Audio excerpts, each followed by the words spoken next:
మనం ధ్యానం గురించి మేము ఇంటింటి ధ్యానం చేస్తూ 3 ఏళ్ళు ఇంటింటి ధ్యానాలు పరిచయం చేస్తున్నాము. ఎందుకు ధ్యానం పరిచయం చేస్తున్నామంటే బాగా బాగుపడిన తర్వాత ఇంకొకటి కూడా ఇది చెప్పాలి. ధ్యానం నుంచి కొన్ని ఆరోగ్య సమస్యలు కానీ వైయక్తిక సమస్యలు కానీ వాళ్ళల్లో చేంజెస్ కావాలని మనము ఇలా ఊరు తిరుగుతూ పల్లెటూరుకు ధ్యాన ప్రచారం చేయాలని ఒక ఆలోచనతో మంచి ఆలోచనతో మన గురువుగారు చేసిన దీన్ని మేము కూడా ప్రతి ఒక్కరూ చేయాలనుకుంటూ ఇది సేవా మార్గంలో మనం వెళ్తున్నాం.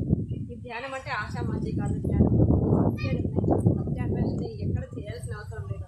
ధ్యానం అయితే ఎప్పుడు చేస్తామో ఆ ధ్యానంలో సత్యం చూస్తాము. ధ్యానం గురించి ఎన్ని చెప్పుకునే తక్కువ, కానీ ధ్యానం ఒక అద్భుతం. ధ్యానం ఒక అల్టిమేట్. దీన్ని తప్ప ఈ ప్రపంచంలో ఏది దొరకదు.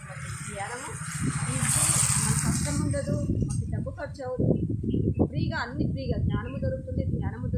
మరి ఆ సేవ కూడా దొరుకుతుంది. ధ్యానం వల్ల మాకు ఇదొక కళ్యాణానికి పని చేయడానికి సిద్ధంగా ఉన్న వాళ్ళకి అద్భుతంగా ఈ అవకాశాలు వస్తుంటాయి.